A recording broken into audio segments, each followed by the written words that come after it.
Good morning, friends. It's 7:42 a.m., May 1st, 2025. I made a community post yesterday because finally, my second passport, my daughter's passport came in. For those of you who have been following the channel for some time, way back during COVID, during lockdowns, we were trying to get our passport ready and we got delayed. Well, if you could believe it, I finally got that accomplished. Both passports. My God, it's like we live in some sort of crazy time or country where somebody's making it difficult to get a passport for a brother. Now, that's all behind us now. Now we can take the show on the road across the border to the good old US of A, the last bastion of freedom. I just love the US Constitution. That's my favorite part about the United States of America, by the way. The U.S. Constitution, my friends. But there's all kinds of things about the U.S. that I hate as well. And we'll get to that a little later. But for now, I wanted to share that with you, this exciting news. Now, what are my immediate plans? Well, making great content, but I don't really have any immediate plans. Now that I have the passports, I can start making my travel plans. My mom's already over in Ireland, and we're not with her. She took off the same day I got this passport, so I had to delay that trip. We were talking about going over, but it would have been interesting to go and do a live stream and show up in Ireland and be looking for Susan Bennett or something like that. And of course, she's in England right now. But of course, it would just be a bit of a joke. Now, I wanted to read a few of the comments and respond. Yeah, so David says, "Oh yeah, come out here, bro, to Colorado." Maybe I will. I know Eric Brandt. My plan at one time was Eric Brandt had all of this land that he bought before he went into prison in Denver, and I'm like, I can't believe he just bought all that land because he bought it with all his YouTube money, all the crazy donations that were coming in back in the mid 20 teens. I'm like, dude, I gotta get closer to this guy. Not that I was trying to steal his money, but at the time I was planning in my mind, I needed a big plot of land in a deserty type area with access to water and things like this to put up a couple greenhouses so I could grow some of my patented cannabis and things like this. And I thought, I'm so stoked. That would be so good. And then Eric went to prison. I haven't been able to talk to him since. So maybe we'll relight that little flame of a thought. Probably have to get in contact with Liberty Bird, or not Liberty Bird. That's Tyrant Bird. Liberty Freak. Abade. Yeah, BS says that would make interesting content. Of course it would. Anytime that you can get out and get away from this StreamYard thing and start out into bringing content from the outside world to a few focused viewers, no matter what it is, people really appreciate that in the long run. And really, it is better content. Now,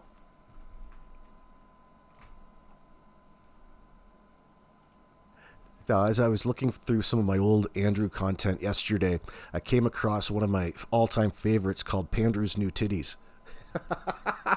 And not that it was a great show, but some of the stuff that he comes out with to make his life seem a certain way is really, looking back over the years, really questionable and sketchy in light of what happened to Summer Wells that day.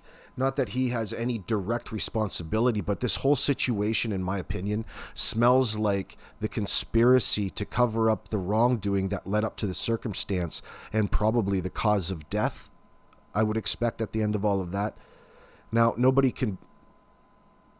people can relate to the lies in real time, but their lies are so superficial. And of course, you don't expect a person who's trying to cover up their culpability in a crime to necessarily tell the truth to the public.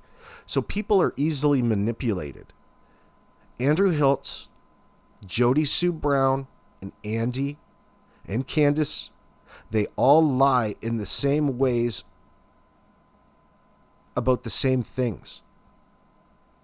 And when I say lie, I don't mean that they're necessarily blatantly doing or saying the worst things. They're just misdirecting you. They're omitting information.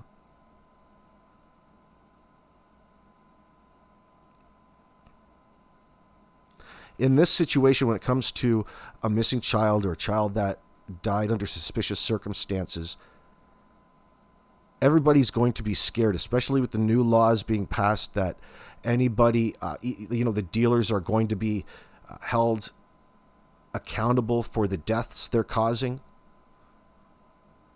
With fent, we'll call it, for the sake of YouTube, to try to keep my monetization. Now, it's a sad thing, and I mean, it's very difficult to stand up and say that against people that you've grown used to or developed an opinion about over YouTube, because you've engaged with them, you've interacted with them, you've asked them directly, and the next thing you know, you find yourself totally conditioned and normalized the scenario that you're in, and forget about the abuse and trauma that's happened, and start believing everything that you're told from these people, because they've got you in a position where anything that they say or claim is really going to probably go over. They can say anything because you have to take the information in. You're the one wanting to know the information. And imagine being in that situation. Anytime that you're in that situation, only one of the two parties really knows, unless you're a trained investigator, for example. But my point is that it's really easy to manipulate people being on the other end, and that's exactly what they're doing and have done.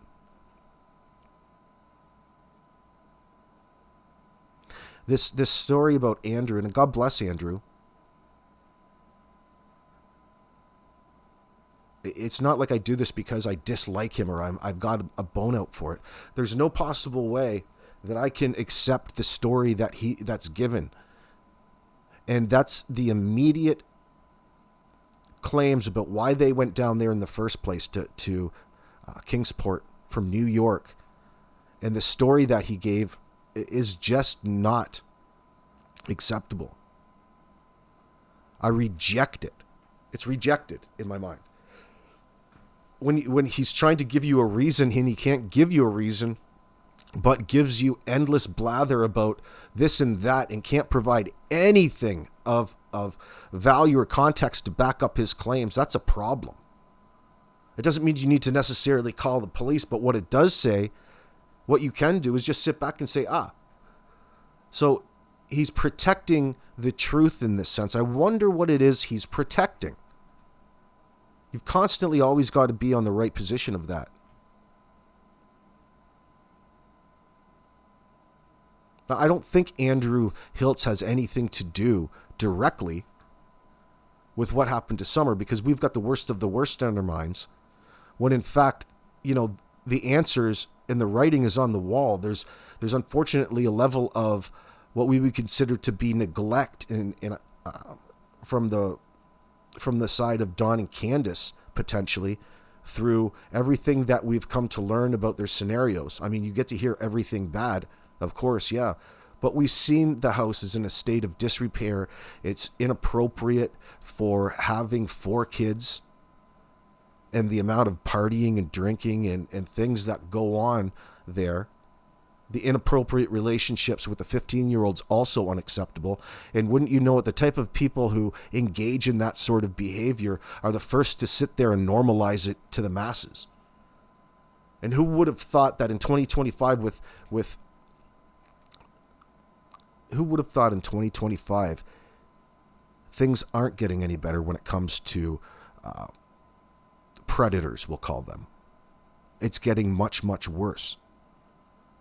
And the more that you get to know about the state of nature, you realize how ingrained it is into society.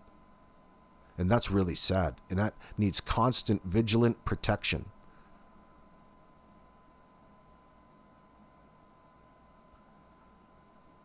So we're going to, in this video, I'm just going to answer a few of the comments and put them on and just have a little bit of an airing of my feelings towards the Summer Wells situation, because I'm going to start talking about it, but only in a way that, well, as you can hear, is honest. I don't care what any of these fools have to say. It's been years now.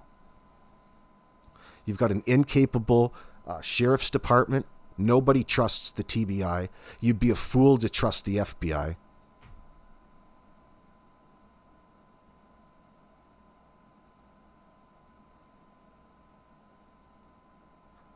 These people's story that they're all out on the internet talking about is such bunk. It's bullshit, and they're scared to talk about it. Why? What would put the fear of God in you? I could think of one. Have you ever seen those terrible, scary snuff films or heard of them from the cartels? You know, at some point here, including what we're talking about with Andrew, everybody's suspicious of this guy, this sounding like a drug run. A drug. Silly YouTube. I keep stopping because I keep... They don't like certain words. Like, you know, anything surrounding the abuse or sexual connotations. So it's very difficult to have a straightforward personal conversation and remain monetized here. So excuse me for stammering around certain words, because I'm trying to find different ones in real time that I wouldn't normally use. Anyway, you know how dangerous fent is in that sense. Car fent. Andrew's buddies and homies with a person who's tied to the cartels. They don't want to start admitting to what really happened. Mind you, it wouldn't be the first time, because then it's going to get a little too close for the people that they're associated with, and they've probably already threatened the shit out of them. Because let's face it, these people aren't all that wealthy. They're not living the high life in that sense. They're coming from poverty. They're trying to get by. They're skirting the system like Jody, Sue, and Andy. Jody, Sue, and Andy already admitted to doing their dealing, having their big operations.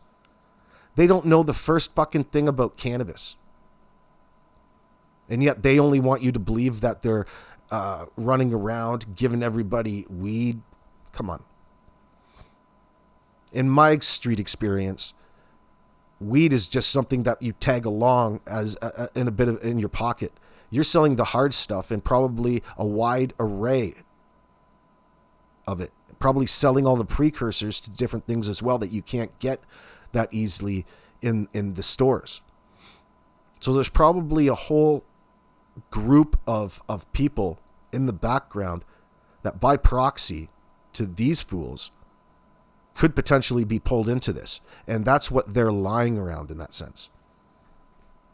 Anyway, just a hypothesis. Let's read here for a moment. So in a moment, get ready to laugh a little bit. Here is the clip. Here is the clip of Andrew, and this isn't the first time. This is just one of many clips. I'm not sure if I have them, but they'll be around. Of Andrew admitting to the world that he feels more comfortable with breasts. Now let's think about that for a moment. That with breasts. So he's trying to portray him to be something that he's really not.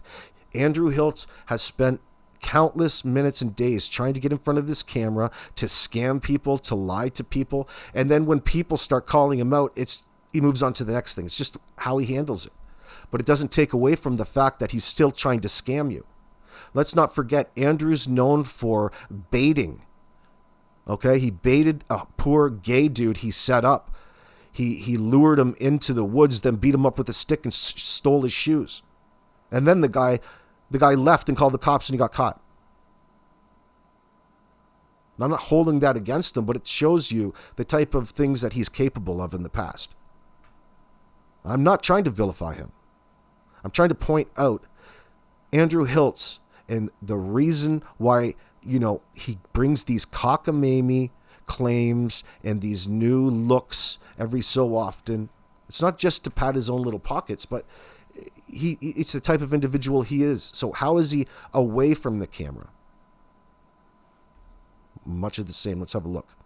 I feel happier as a trans man. Okay, so you want to be okay. Oh, well, since you put it that way. I feel happier as a trans man. Okay, so you want to. I feel happier as a trans man. Okay. And of course, his friend is just strung out on probably the Tina. Now, old Amy Sanchez, I feel happier as a trans man. Are you sure that's the right terminology? He's so unprepared. It's so ridiculous, but that's an example. Think about how ridiculous that is. You feel happier as a trans man? Are you sure? You really need to get your emotions in check, Andrew. Do you know the difference between happy and sad? All right. Just Me asked, AB, can you find a video when he said he met Summer on the Hill when he went to Tennessee? Also, nobody can find receipts about that so-called house they were going, I don't know what that word is. It was a blank, you're saying it was a drug run. If anybody out there remembers when Andrew claimed that and where or has a clip, please let me know in the comments section. We'll follow it up. And let's not forget, friends, I'll read your comment in a second, Shay. Andrew used to talk so poorly about Alice and Hunter's mother and Sherry and that whole family to try to make himself look good and like he is totally in conflict with them. And you know, the more brushback that he got from that, the more he changed. So he's like a little chameleon. He's anything but straightforward in that sense. We just constantly give him the benefit of the doubt. And Andrew has been a key in covering up certain things. Now, why is he lying? Why is he not telling us the truth? Because it has to be trying to protect his connections. And it does have something to do with Summer going missing. Well, you have to be sure of it. Let's see if I can read Shay's here. So, to summarize my feelings about Andrew Hilts, he is relatable regarding financial struggles, but totally not respectful in how he goes about getting money or budgeting it. Budgeting. I will never forget the behavior he showed. All of the lies, all of the way he treated Hunter while Allie was dying. It was totally toxic and so disrespectful, not to mention on YouTube for everybody to watch. Let's not forget that. I don't hate him or anything. I just know some of his morals are very questionable. Absolutely. We just saw him. He feels more comfortable as a trans man. Does he?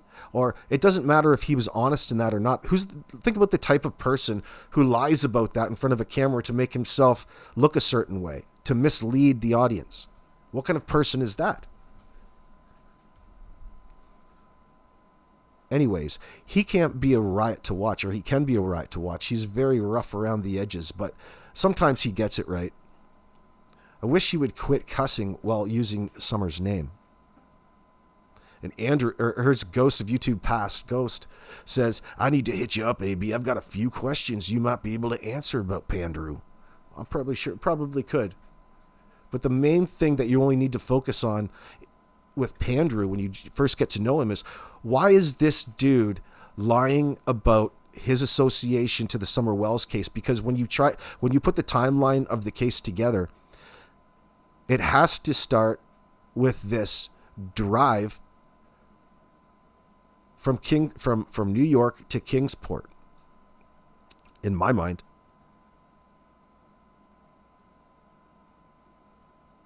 Because that's what placed Jose, this drug user, this homeless addict who couch surfed over at Candace Bly's house. So this whole, and then went on to someplace else. So this connection, this dude who has a connection to the cartels, who's served time for trafficking fent up and down the same corridor in car batteries.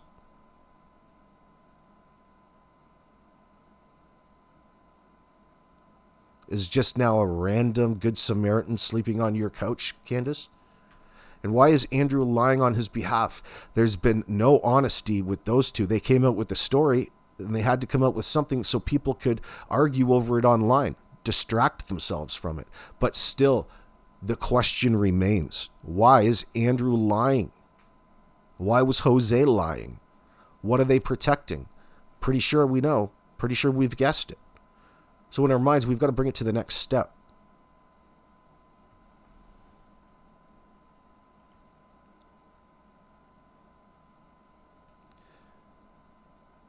The person that pierced his ears must have been drinking some Bud Light too, says Denise Rodriguez. That's really funny. So in closing, friends, I'll keep this short at 20 minutes. It's probably a bit long, but to keep you company, keep your eye out, and I'll put it in the description here. I'm going to put a link to my live stream. I spent the rest of yesterday compiling the transcripts from the interview Cher did with Andrew, where he directly addresses everything in regards to this trip up there. And we analyzed it, broke it down for contradictions. So it's a bit of work. There's 2 transcripts. There's 3 different interviews, but it's really about a 25, 30-minute interview in total.